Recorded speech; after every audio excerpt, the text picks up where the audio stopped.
Good morning dear student. आज की class में हम लोग सॉल्व करेंगे मैथमेटिक्स के most important top 10 questions. Dear student, ये टॉप 10 क्वेश्चन ऐसे क्वेश्चन मैं आपको कराने वाला हूं जो आपके पॉलिटेक्निक अथवा आईईआरटी एंट्रेंस एग्जाम में मैक्सिमम बार पूछे गए क्वेश्चन हैं। इस बात की मैं आपको गारंटी देता हूं डियर स्टूडेंट, इस 10 क्वेश्चन में से 4 से 5 क्वेश्चन 100% आपके पॉलिटेक्निक अथवा आईईआरटी एंट्रेंस एग्जाम में 100% पूछा जाना है। जो भी मैं अगला 10 क्वेश्चन सॉल्व करवाऊंगा, इनमें से 4 से 5 क्वेश्चन इसी टाइप के क्वेश्चन 100% आएंगे। आप कॉपी पर नोट कर लो। 100% 4 से 5 क्वेश्चन इन्हीं 10 क्वेश्चनों से आने वाले हैं। फर्क बस इतना हो सकता है कि नंबर चेंज हो जाए, यानी 4 की जगह 5 हो जाए या 5 की जगह 10 हो जाए। लेकिन यदि आपको अच्छी तरीके से कॉन्सेप्ट पता होगा तो बिल्कुल शानदार तरीके से इन क्वेश्चनों को मैक्सिमम 5 से 10 सेकंड के अंदर सॉल्व कर पाओगे। डियर स्टूडेंट, पिछले 10 सालों में मैंने बिल्कुल अच्छी तरीके से अवलोकन किया कि कौन कौन से क्वेश्चन मैक्सिमम बार आपके प्रीवियस ईयर पेपर में रिपीटेड क्वेश्चन है। उन्हीं क्वेश्चन को मैं लेकर आया हूं। आज सोचा डियर स्टूडेंट कि डेली तो हम लोग फिजिक्स को पढ़ते ही हैं थ्योरेटिकल टाइप का, आज थोड़ा न्यूमेरिकल हो जाए, मैथमेटिक्स के क्वेश्चन को कुछ कर लेते हैं। तो डियर स्टूडेंट, प्रत्येक क्वेश्चन को बिल्कुल सिंपल और आसान भाषा में आपको समझाने वाला हूं। आप भी अपने आप को चेक कर लीजिएगा कि इन 10 क्वेश्चनों में हम बिल्कुल सही सही कितने क्वेश्चन का आंसर दे सकता हूं। तो डियर स्टूडेंट, प्रत्येक क्वेश्चन के कॉन्सेप्ट बिल्कुल लाजवाब और शानदार होने वाले हैं। आप प्रत्येक क्वेश्चन के कॉन्सेप्ट को बिल्कुल अच्छी तरीके से समझते हुए चलिएगा और आप अपने लेवल को भी पहचान सकते हो कि हम इन 10 क्वेश्चनों में कितने क्वेश्चन का आंसर खुद से बिल्कुल सही सही दे पा रहा हूं। तो डियर स्टूडेंट, इन 10 क्वेश्चनों में आप कितने क्वेश्चन का आंसर बिल्कुल सही सही अपने आप से दे पा रहे हो, यह बात आप कमेंट बॉक्स में कमेंट करके जरूर बताइएगा कि 10 क्वेश्चन में कितने क्वेश्चन में अपने आप से कर सकता हूं, जिससे आपको अपनी एबिलिटी पता चलेगा और आपको यह भी पता चलेगा कि हम मैथ में कितने एबल हैं, मैथ के कितने क्वेश्चन को बिल्कुल सही सही कर सकते हैं, एक्यूरेसी लेवल, यानी सारी चीजें आप इन 10 क्वेश्चन के माध्यम से जान सकते हैं। तो उम्मीद है डियर स्टूडेंट हमारी बातें आपको समझ में आई होगी। आप इन 10 क्वेश्चनों को चेक करके बताइएगा डियर स्टूडेंट कि 10 क्वेश्चन में कितने क्वेश्चन आपको बिल्कुल सही सही अपने आप से आ रहे हैं। तो डियर स्टूडेंट, प्रत्येक क्वेश्चन को बिल्कुल ध्यान से अच्छी तरीके से समझिएगा। मैं बिल्कुल शानदार तरीके से सारे क्वेश्चन के कॉन्सेप्ट आपको बताने वाला हूं। एक बात और डियर स्टूडेंट, जो भी स्टूडेंट हमारे चैनल पर नए हैं, चैनल को जरूर सब्सक्राइब कर लेना डियर स्टूडेंट, क्योंकि इस चैनल पर आपको पॉलिटेक्निक अथवा आईईआरटी एंट्रेंस एग्जाम 2024 की बिल्कुल फ्री ऑफ कॉस्ट कंप्लीट तैयारी करवाई जा रही है।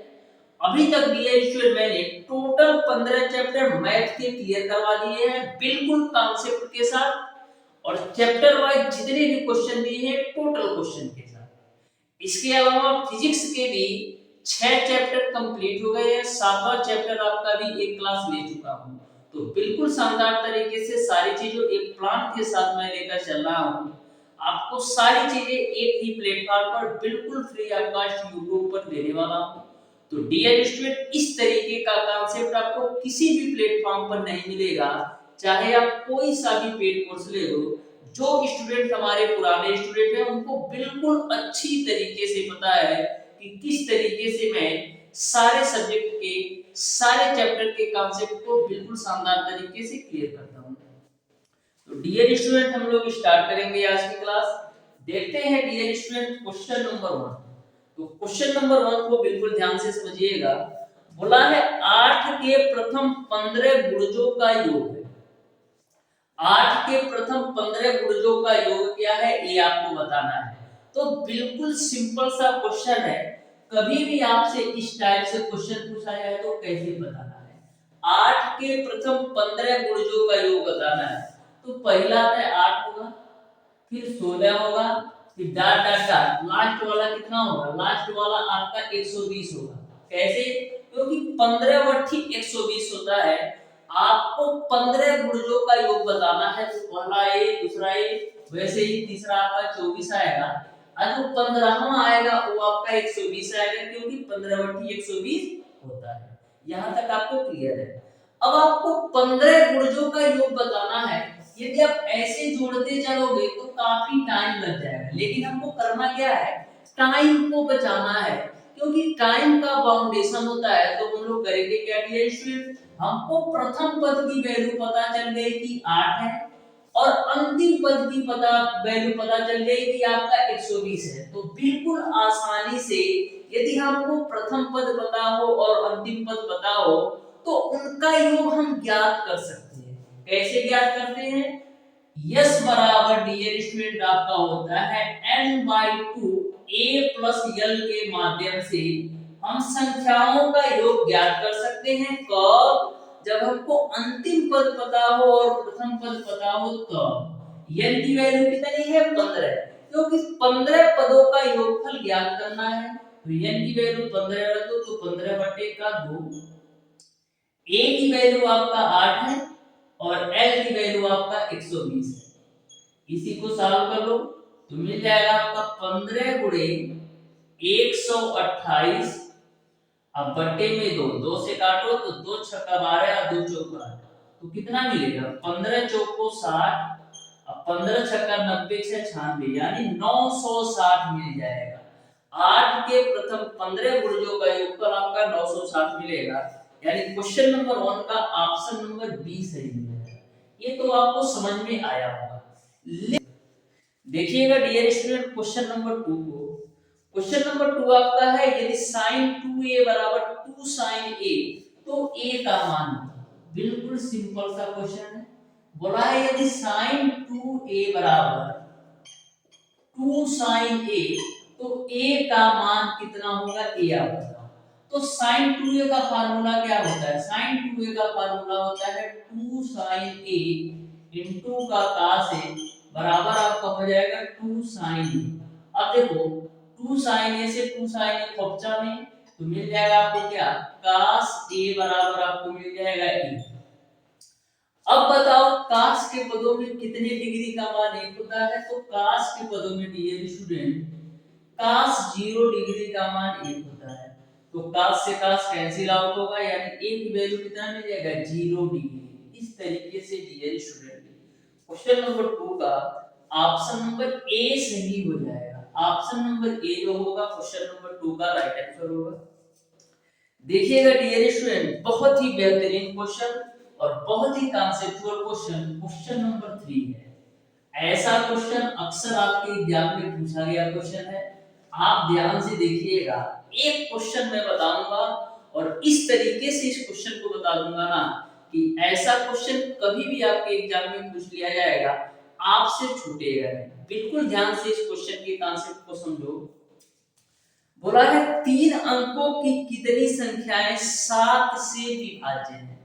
आपको यह बताना है कि 3 अंकों की कितनी संख्याएं 7 से विभाज्य है। तो देखो इसका कॉन्सेप्ट कैसे काम करता है, बिल्कुल सिंपल तरीके से। 3 अंकों की कितनी संख्याएं 7 से विभाज्य है, तो 64 98 होता है, लेकिन आपको 98 नहीं लेना है, क्योंकि 3 अंकों की बात की गई है। तो 98 के ऊपर बढ़ेंगे तो कौन आएगा, 105, क्योंकि 15 सत्ते 105 होगा। यानी कि जो पहली संख्या होगी 3 अंकों की 7 से विभाज्य होने वाली, वो तो आपका 105 होगा। जो आपकी पहली संख्या होगी 7 से विभाज्य होने वाली 3 अंकों की, वो तो आपका 105 होगा। अब हम देख लेते हैं कि 3 अंकों की लास्ट संख्या यानी अंतिम संख्या कौन सी होगी जो 7 से विभाज्य होगी। तो 3 अंकों की सबसे पहले बड़ी संख्या लिखो, 999 मैंने लिख दिया।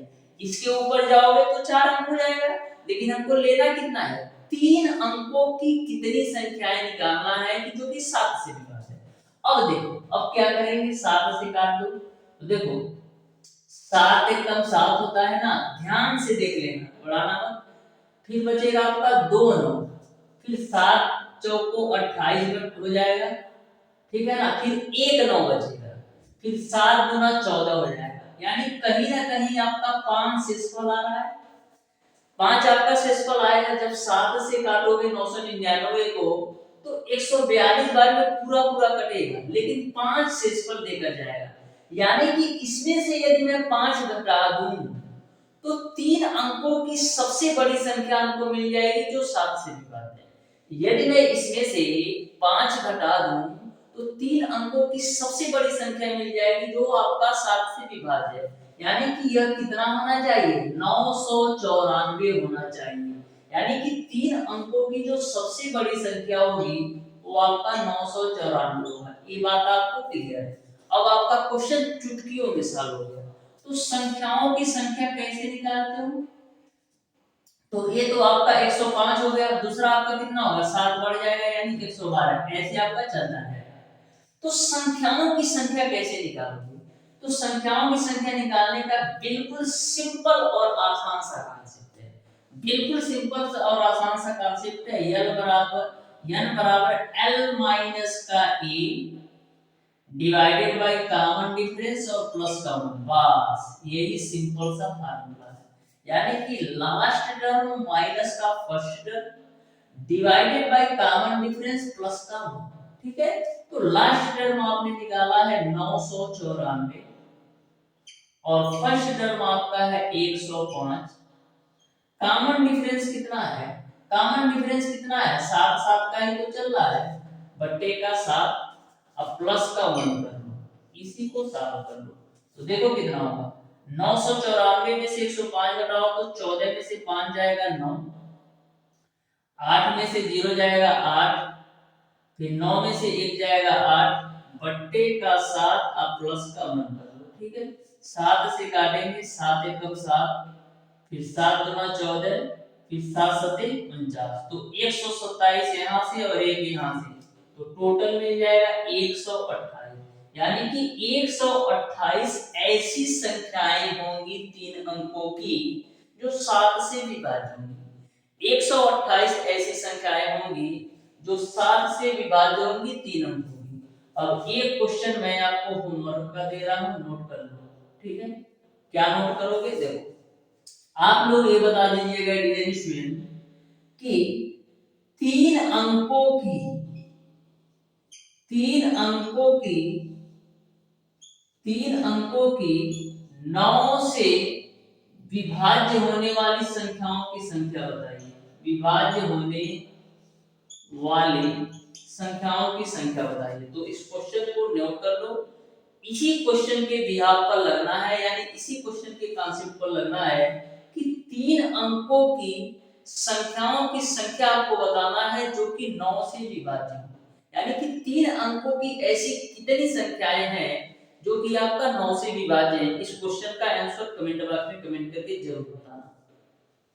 देखिएगा डियर स्टूडेंट, क्वेश्चन नंबर 4 को भी, जो कि बहुत ही बेहतरीन और सिंपल और आसान सा ये भी क्वेश्चन है, तो ध्यान से देखना डियर स्टूडेंट क्वेश्चन नंबर 4 को।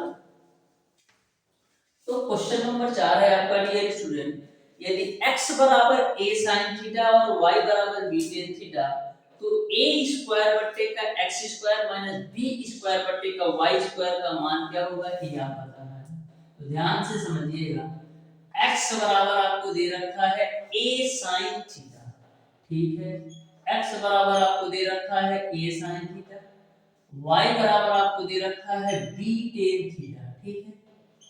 तो आपको बताना है a स्क्वायर बट्टे का x स्क्वायर, a स्क्वायर बट्टे का x स्क्वायर माइनस का b स्क्वायर बट्टे का y स्क्वायर का मान क्या होगा, ये आपको बताना है, ठीक।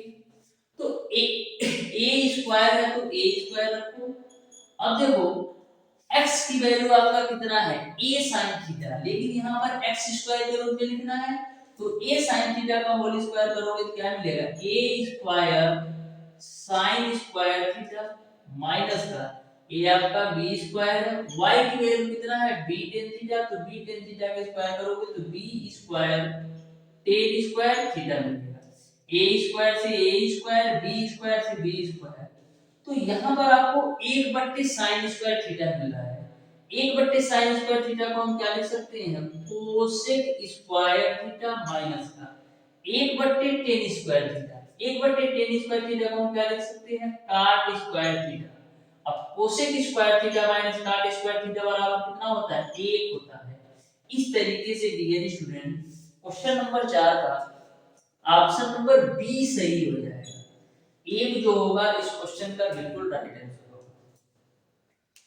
देखिएगा डियर स्टूडेंट क्वेश्चन नंबर 5 को भी, जो कि बहुत ही बेहतरीन क्वेश्चन है। आपके आईईआरटी एंट्रेंस एग्जाम में 3 बार पूछा गया क्वेश्चन है और पॉलिटेक्निक एंट्रेंस एग्जाम में डियर स्टूडेंट यही क्वेश्चन 5 बार पूछा गया है। तो बिल्कुल आप ध्यान से देखिएगा। बोला है यदि साइन a माइनस बी बराबर 1/2 है और कास a प्लस बी बराबर 1/2 है, तो a तथा b न्यून कोण है, तो a और b के मान क्या होंगे, a आपको बताना है। कंडीशन a दे रखा है, a b जो है वो आपके न्यून कोण होना चाहिए। तो न्यून कोण का मतलब ये है डियर स्टूडेंट, उन कोणों का मान 90 डिग्री से कम होना चाहिए। न्यून कोण का मतलब ये होता है कि उन कोणों का मान 90 डिग्री से कम होना चाहिए। तो ध्यान से देखिएगा डियर स्टूडेंट, आप क्वेश्चन नंबर 5 को बिल्कुल बेहतरीन का कॉन्सेप्ट है। बोला है sin a माइनस b बराबर 1/2, sin a माइनस का b बराबर 1/2। तो सबसे पहले इसको हम और क्या लिख सकते हैं, a बता दो। तो देखो क्या लिख सकते हैं, sin a माइनस बी बराबर, साइन के पदों में कितने डिग्री का मान 1/2 होता है, साइन के पदों में साइन 30 डिग्री का मान 1/2 होता है। तो 1/2 की जगह साइन 30 डिग्री लिख देते हैं। साइन से साइन कैंसिल आउट होगा, तो a माइनस का b बराबर आपको मिल जाएगा 30 डिग्री, इसको मान लो a। ठीक, फिर आगे बोला है cos a प्लस b बराबर आपका 1/2 है। तो लो जी भैया, cos a प्लस b बराबर आपका 1/2 है। ठीक है, इसको भी कर लो। तो cos a प्लस b बराबर, cos के पदों में कितने डिग्री का मान 1/2 होता है, तो cos के पदों में cos 60 डिग्री का मान 1/2 होता है। cos से cos कैंसिल आउट होगा, तो a प्लस b बराबर आपको मिल जाएगा 60 डिग्री, इसको मान लो समीकरण 2। ठीक है, अब समीकरण 1 मिल गया, समीकरण 2 मिल गया। या a और b की वैल्यू नहीं निकाल सकते हो, तो समीकरण a और 1 व 2 को हल करके करोगे तो a की वैल्यू कितनी मिल जाएगी, a की वैल्यू आपको मिलेगी 45 डिग्री और b की वैल्यू आपको मिल जाएगी 15 डिग्री। क्या दोनों न्यून कोण है, हाँ दोनों न्यून कोण है। क्यों, क्योंकि दोनों कोणों का मान 90 डिग्री से कम है। इस तरीके से क्वेश्चन नंबर 5 का dear student option number C सही हो जाएगा। तो देख लो कितना सिंपल और आसान सा कॉन्सेप्ट है। यदि आपको बेसिक कॉन्सेप्ट अच्छी तरीके से पता है, जो भी स्टूडेंट हमारे जो भी 15 चैप्टर मैंने मैथ के पढ़ाया अभी तक नहीं देखा है, तो जरूर देख लेना डियर स्टूडेंट। इस बात की मैं गारंटी देता हूँ कि यदि आप 15 चैप्टर को एक बार अच्छी तरीके से पढ़ लेते हो, तो कोई भी बुक उठा लो, कहीं से भी कोई भी प्रीवियस पेपर उठा लो, 100% गारंटी के साथ एक भी क्वेश्चन छूटेगा नहीं। इस बात की मैं आपको गारंटी देता हूँ। देखिएगा डियर स्टूडेंट क्वेश्चन नंबर 6 को, तो बिल्कुल आप ध्यान से देखिएगा डियर स्टूडेंट क्वेश्चन नंबर 6 को भी, जो कि बहुत ही बेहतरीन और आसान सा ये भी क्वेश्चन है। आप ध्यान से देखना।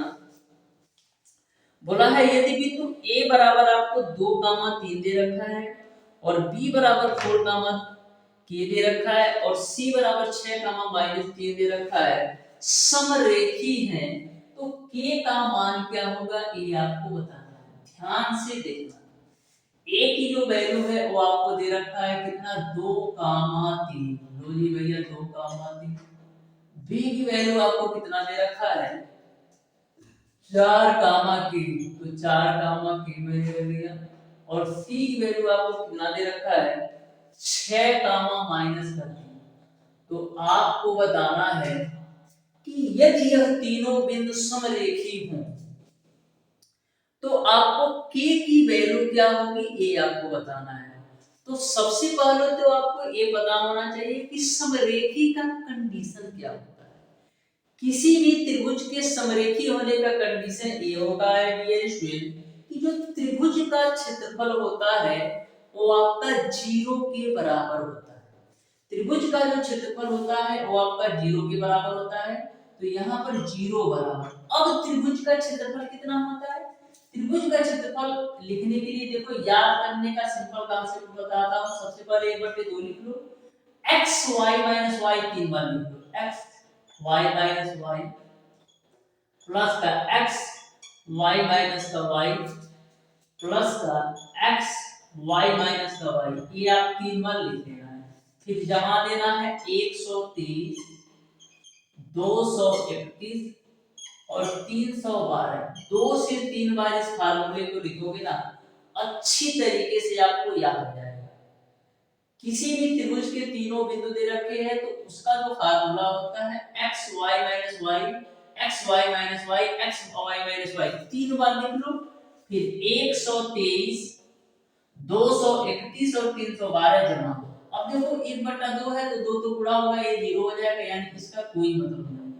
अब सारी वैल्यू रख दो, तो यह आपका किसकी वैल्यू है? x1 y1 की है, ठीक है ना हो। और ये आपका किसकी वैल्यू है? x2 y2 की है। और ये आपका किसकी वैल्यू है? x3 y3 की वैल्यू है। अब सारी वैल्यू अच्छी तरीके से नोट करो।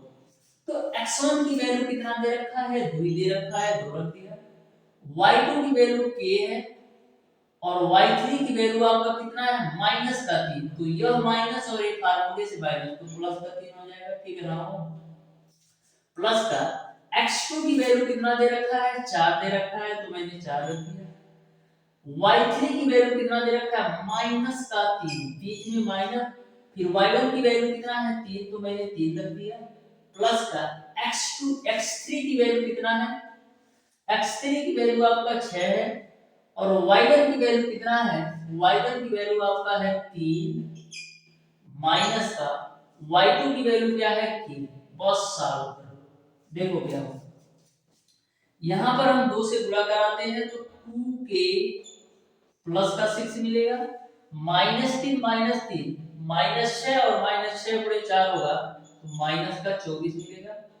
अब देखो 6 का गुणा 3 में कराओगे तो 6 3 का 18, अब माइनस का 6 भी मिलेगा। अब ध्यान से देखना, अब ध्यान से देखना। अब देखो -24 में से यहाँ पर कुछ गड़बड़ हो रहा है क्या? नहीं, ठीक है, ठीक है ना। देखो 18 प्लस 18 और प्लस 6 प्लस 24 होगा ना हो। प्लस 18 प्लस 6 प्लस 24 और माइनस 24, यानी ये पूरा खत्म हो जाएगा, क्योंकि 18 6 प्लस 24 और माइनस 24 खत्म हो जाएगा। तो मिलेगा क्या? -6 में से 2 के घटाओगे माइनस का 4 के बराबर 0, यानी k की वैल्यू आपको मिल जाएगी 0। इस तरीके से डियर स्टूडेंट k का जो मान होगा वो आपका 0 होगा, यानी कि क्वेश्चन नंबर 6 का ऑप्शन नंबर डी सही हो जाएगा। लास्ट के 4 क्वेश्चन और ही तगड़े हैं और ही बेहतरीन हैं। बस आप मैक्सिमम 5 मिनट आप बिल्कुल अच्छी तरीके से एंजॉय कर लीजिए। बिल्कुल ध्यान से 5 मिनट और दे दीजिए। आपको लास्ट के जो भी 4 क्वेश्चन हैं इनको भी बहुत ही बेहतरीन तरीके से मैं आपको बता देना हूं, तो बिल्कुल आप ध्यान से देखिएगा डियर स्टूडेंट। क्वेश्चन नंबर 7 जो कि बहुत ही बेहतरीन और बहुत ही सिंपल क्वेश्चन है। बोला है एक आयत का क्षेत्रफल 75 वर्ग इकाई है जिसकी लंबाई चौड़ाई के दोगुने से 5 अधिक है, तो आयत का परिमाप क्या होगा? ये आपको क्वेश्चन में ऐसा बोला जा रहा है कि एक आयत का जो क्षेत्रफल है वो आपका 75 वर्ग इकाई है जिसकी जो लंबाई है ना चौड़ाई के दोगुने से 5 अधिक है, तो आपको यह बताना है कि आयत का परिमाप क्या होगा। क्या बताना है? आयत का परिमाप क्या होगा। तो सबसे पहले हम करते क्या है, हम मान लेते हैं डियर स्टूडेंट कि आयत की जो चौड़ाई है वो आपका x है, जो आयत की चौड़ाई है वो आपका x है। अब बोला गया है कि जो आपकी लंबाई है चौड़ाई के दोगुने से 5 अधिक है, तो लंबाई क्या हो जाएगी? चौड़ाई के दोगुने से 5 अधिक, तो तो मैंने कर दिया, चौड़ाई के दोगुने से 5 अधिक, यानी क्या मिल जाएगा 2x प्लस का। अब आयत का क्षेत्रफल आपको दे रखा है 75 वर्ग इकाई, तो आयत का क्षेत्रफल बराबर क्या होता है, लंबाई गुणे चौड़ाई, जिसकी वैल्यू आपको दे रखा है 75। तो लंबाई की वैल्यू रख दो 2x प्लस का 5 और चौड़ाई की वैल्यू रख दो x बराबर 75। सॉल्व कर दो तो x का गुणा कराएंगे तो 2x स्क्वायर प्लस का 5x और माइनस का 75 बराबर 0। अब बिल्कुल सिंपल तरीके से सॉल्व कर सकते हो। तो 75 गुना कितना होता है, 150 होता है। 75 गुना 150 होता है और 150 का ऐसे फैक्टर करना है कि जोड़ने और घटाने पर 5 है। तो 15 दनिया 150 होता है और 15 में से 10 घटाओगे तो 5 आ जाएगा। तो सॉल्व कर लो 2x स्क्वायर प्लस का 15x माइनस का 10x, क्योंकि 15 दरिया में 150 भी होगा, 15 में से 10 घटाओगे 5 भी होगा, माइनस का 75 बराबर 0। ठीक है, अब देखो, ठीक है, अब देखो इन दोनों में कॉमन क्या है, इन दोनों में हम कॉमन ले सकते हैं केवल और केवल x। तो x कॉमन लोगे तो मिलेगा 2x प्लस का 15, तो 2x प्लस का 15 यहां से मिल गया, प्लस का माइनस ले लो, इन दोनों से आप क्या लोगे, माइनस का 5 कॉमन लेते हैं। माइनस का जब 5 कॉमन लोगे तो क्या मिलेगा, जब यहां इन दोनों से माइनस का 5 कॉमन लोगे तो मिलेगा आपको 2x प्लस का 15 बराबर में 0। तो एक ब्रैकेट में मिल जाएगा आपको 2x प्लस का 15 और एक ब्रैकेट में मिल जाएगा x माइनस का 15।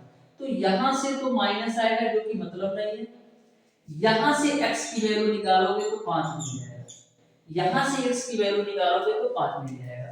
अब आपको आयत का परिमाप बताना है, तो आयत का परिमाप क्या होता है, 2 लंबाई प्लस का चौड़ाई जो होता है आयत का परिमाप होता है। ठीक है, तो x की वैल्यू 5 रख दोगे, यानी आपकी जो चौड़ाई हो जाएगी वो तो 5 हो जाएगी, लंबाई कितनी आ जाएगी, x की वैल्यू 5 रखोगे तो 2 गुणे 5 प्लस का 5 यानी कि 15 आपको मिल जाएगा, यानी कि लंबाई आपको 15 मिल गई, चौड़ाई आपको 5 मिल गई। अब सारी वैल्यू रख दो, 2 15 प्लस का 5, तो 15 5 20 गुना 40, यानी आयत का जो परिमाप होगा वो आपका 40 मिल जाएगा। इस तरीके से डियर स्टूडेंट क्वेश्चन नंबर 7 का ऑप्शन नंबर ए सही हो जाएगा, आयत का जो परिमाप होगा वो आपका 40 होगा। देखिएगा डियर स्टूडेंट नेक्स्ट क्वेश्चन जो कि आपका है क्वेश्चन नंबर 8, जो कि बहुत ही बेहतरीन और बहुत ही खतरनाक क्वेश्चन है, जो आपका घातांक एवं कौड़ी से क्वेश्चन पूछा गया है। जो भी स्टूडेंट घातांक एवं कौड़ी चैप्टर हमसे पढ़ रखा होगा वह इस क्वेश्चन को मैक्सिमम 5 सेकंड के अंदर उड़ा देगा। तो बिल्कुल आप ध्यान से देखिएगा कैसे उड़ाना है घातांक के बड़े से बड़े क्वेश्चन। तो क्वेश्चन नंबर 8 आपका है, यदि 2 पे पावर x माइनस 1 प्लस 2 पे पावर x धन 1 बराबर 2560 है तो x का मान बताओ। तो बिल्कुल बेहतरीन, बिल्कुल सिंपल, बिल्कुल आसान सा क्वेश्चन बोला है। 2 पे पावर x माइनस 1 प्लस 2 पे पावर x प्लस 1 बराबर 2560। 2 पे पावर x माइनस 1 प्लस का 2 पे पावर x प्लस 1 बराबर आपको दे रखा है 2560। तो x की वैल्यू बता दो कितना होगा। तो देखो 2 पे पावर x माइनस 1 को हम क्या लिख सकते हैं, 2 पे पावर x माइनस 1 को हम लिख सकते हैं 2 पे पावर x इंटू 2 पे पावर माइनस 1 के रूप में। क्यों, क्योंकि घातांक का नियम है यदि आधार बराबर है तो घाते हम जोड़ सकते हैं। तो जुड़ी हुई घाते को मैंने अलग अलग लिख दिया, फिर पुनः इसको सॉल्व करेंगे तो यही आ जाएगा, क्योंकि घातांक बराबर हो जाएंगे तो घाते आपस में जुड़ जाएंगे तो x माइनस 1 मिल जाएगा। फिर सेम यहाँ पर भी कॉन्सेप्ट लगाओ, 2 पे पावर x प्लस 1 को हम क्या लिख सकते हैं, 2 पे पावर x इंटू 2 पे पावर 1 के रूप में बराबर आपका हो जाएगा 2560। ठीक है, अब देखो यहाँ भी 2 पे पावर x, यहाँ भी 2 पे पावर x, तो 2 पे पावर x आप कॉमन ले लो तो मिल जाएगा। 2 पे पावर माइनस 1 को हम क्या लिख सकते हैं, 1 बट्टे का 2 और प्लस का 2 पे पावर 1 की वैल्यू 2। ठीक है, बराबर आपको हो जाएगा 2560। ठीक है, तो 2 पे पावर x हो जाएगा गुणे, इसको आप सॉल्व कर लो तो 2 दूना 4 और 1 5 बट्टे का 2 बराबर आपको मिल जाएगा 2560। 5 से काटो तो 5 पच्चे 25, 5 एकम 5, 5 गुना 10, तो 2 का पावर x बराबर क्या मिल जाएगा, इस 2 का गुणा 512 में कराओ तो 512 गुना कितना होता है 1024। ठीक है ओ। अब देखो 2 पे पावर x बराबर आपको क्या मिल गया, 2 पे पावर x बराबर आपको मिल गया 1024। तो 2 पे पावर x बराबर 1024 को 2 के पावर के रूप में हम क्या लिख सकते हैं, देखो ध्यान से, 2 दूना 4, 2 दूना 4 दूना 8 दूना 16 दूना 32 दूना 64 दूना 128, 128 दूना 256 और 256 दूना 512 और 512 दूना कितना होगा 1024। यानी कि 1024 को हम 2 पे पावर 10 के रूप में लिख सकते हैं। ठीक है ना हो। अब देखो दोनों के आधार बराबर हो गए तो हम क्या करेंगे, घातों की तुलना कर देंगे तो x की वैल्यू कितनी मिल जाएगी 10 मिल जाएगी। इस तरीके से डियर स्टूडेंट क्वेश्चन नंबर 8 का ऑप्शन नंबर ए सही हो जाएगा। देखिएगा डियर स्टूडेंट नेक्स्ट क्वेश्चन जो कि आपका है क्वेश्चन नंबर 9। तो बहुत ही बेहतरीन कॉन्सेप्ट है इस क्वेश्चन का भी, आप ध्यान से देखिएगा क्वेश्चन नंबर 9 को भी तो आपको अच्छी तरीके से इस क्वेश्चन का कॉन्सेप्ट समझ में आएगा। तो ध्यान से देखिएगा डियर स्टूडेंट क्वेश्चन नंबर 9 को बोला है यदि sec theta plus tan theta divided by sec theta minus tan theta बराबर 5/3 है तो sin थीटा किसके बराबर है, ये आपको बताना है। तो देखना बहुत ही बेहतरीन और बहुत ही सिंपल सा क्वेश्चन है, ध्यान से देखना क्वेश्चन नंबर 9 को भी। क्या बोला है, sec theta plus tan theta, sec theta plus का tan theta divided by sec theta minus का tan थीटा बराबर में आपको दे रखा है 5/3। तो आपको बताना है कि sin थीटा का मान क्या होगा, ये आपको बताना है। तो ध्यान से देखो, सबसे पहले हम क्या करेंगे, क्रॉस मल्टीप्लाई करते हैं। तो क्रॉस मल्टीप्लाई करोगे क्या मिलेगा, 3 sec थीटा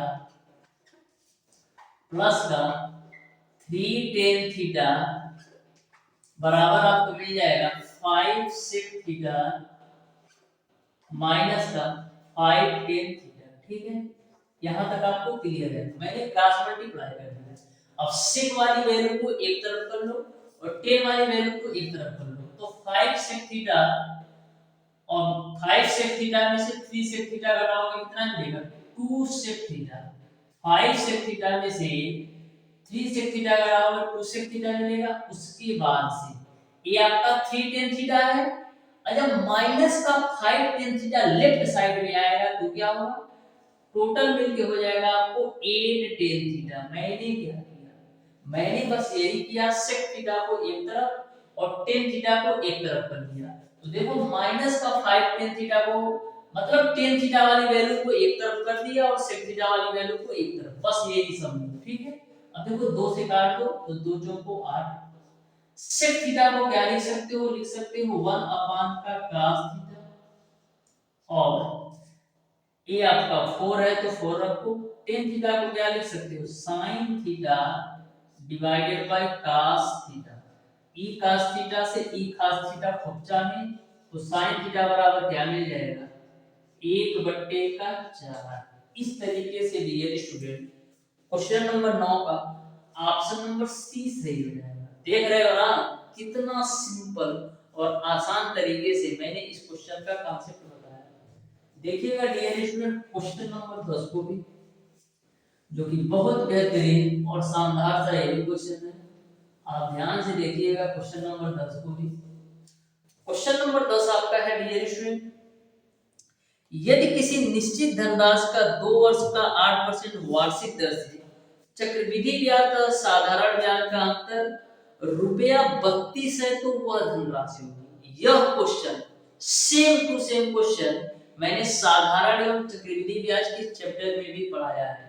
तो जो स्टूडेंट हमारा साधारण एवं चक्रवृद्धि ब्याज वाला वीडियो देखे होंगे इस क्वेश्चन को 5 सेकंड के अंदर बिल्कुल अच्छी तरीके से क्लियर कर देंगे। तो देखना बिल्कुल ध्यान से। तो मैंने आपको बताया था डियर स्टूडेंट, जब आपको 2 वर्ष का साधारण ब्याज और चक्रवृद्धि ब्याज का अंतर दिया हो, तो जब आपको 2 वर्ष का साधारण ब्याज और चक्रवृद्धि ब्याज का अंतर दिया हो, तो फार्मूला क्या लगाते हो? फार्मूला लगाते हो अंतर बराबर P R square divided by 100 का स्क्वायर। कब? जब आपको 2 वर्ष का साधारण ब्याज और चक्रवृद्धि ब्याज का अंतर दिया हो, तब अंतर बराबर P R square divided by 100 का स्क्वायर का फार्मूला सिंपल तरीके से लगाते हो। तो साधारण ब्याज और चक्रवृद्धि ब्याज का अंतर दे रखा है 32 रुपया। पी आर की वैल्यू 8 दे रखा है, तो इसको हम आर स्क्वायर क्या लिख सकते हैं? 8 गुणे 8 के रूप में, बट 100 का स्क्वायर है तो 100 गुणे का 100 लिखो। ठीक, 8 चौक कितना होता है? 32 होता है, और 4 गुना कितना होता है? 8 होता है। 2 से काटोगे तो 50 बार निकलेगा। तो p की वैल्यू कितना मिल जाएगी? p की वैल्यू मिल जाएगी आपको 100 गुणे का 50। तो p की वैल्यू आपको कितना मिल जाएगी? 5000। इस तरीके से डियर स्टूडेंट जो मूलधन p की वैल्यू होगी वो आपका 5000 होगा, यानी ऑप्शन नंबर ए सही है। अब आप सोच रहे होंगे ये तो आपका 2 वर्ष का अंतर दिया, ठीक है, यदि 3 वर्ष का पूछे तो क्या करोगे? तो कुछ ना करना, 3 वर्ष के लिए क्या करना, ऊपर में तुम 300 प्लस का r से गुणा कर देना और नीचे में 100 से गुणा कर देना। यानी कि यदि आपको 3 वर्ष का साधारण ब्याज और चक्रवृद्धि ब्याज का अंतर दिया हो, तो आपको 2 वर्ष वाले में यानी कि P R square divide by 100 का स्क्वायर में से 300 प्लस 8 डिवाइडेड बाय 100 से गुणा कर दो। तो यही फार्मूला आपका 3 वर्ष के साधारण ब्याज और चक्रवृद्धि ब्याज के अंतर वाला फार्मूला बन जाएगा। तो डियर स्टूडेंट, आज की क्लास आपको कैसी लगी? वैसे क्लास आपको बहुत ही बेहतरीन और बहुत ही शानदार लगा होगा। डियर स्टूडेंट, इन क्वेश्चनों के कॉन्सेप्ट आपको कैसे लगे? यदि आपको किसी भी क्वेश्चन के कॉन्सेप्ट में किसी भी प्रकार का कोई भी डाउट या कोई भी कंफ्यूजन हो, तो कमेंट बॉक्स में कमेंट करके जरूर बताना। और आपको डियर स्टूडेंट कहीं से भी किसी भी प्रकार का डाउट या कंफ्यूजन हो तो भी आप बता सकते हो। और हमारी आपसे रिक्वेस्ट है डियर स्टूडेंट, जो भी आपके रिलेटिव, फ्रेंड, दोस्त या आसपास के लोग पॉलिटेक्निक अथवा आईईआरटी एंट्रेंस एग्जाम 2024 की कंप्लीट तैयारी करना चाहते हैं, तो हमारे चैनल ओडी स्टडी पॉइंट के बारे में जरूर बताइएगा और मैक्सिमम प्रयास कीजिएगा डियर स्टूडेंट कि अपने व्हाट्सएप ग्रुप, अपने टेलीग्राम ग्रुप, यानी कि जो भी आप ग्रुप चलाते हो फ्रेंड सर्किल के रूप में, उसमें आप जरूर शेयर कर दीजिएगा डियर स्टूडेंट, जिससे और भी स्टूडेंट को इस बिल्कुल फ्री आपका पॉलिटेक्निक अथवा आईईआरटी एंट्रेंस एग्जाम 2024 की तैयारी करने वाले स्टूडेंट को लाभ मिल सके। मिलते हैं डियर स्टूडेंट नेक्स्ट क्लास में, तब तक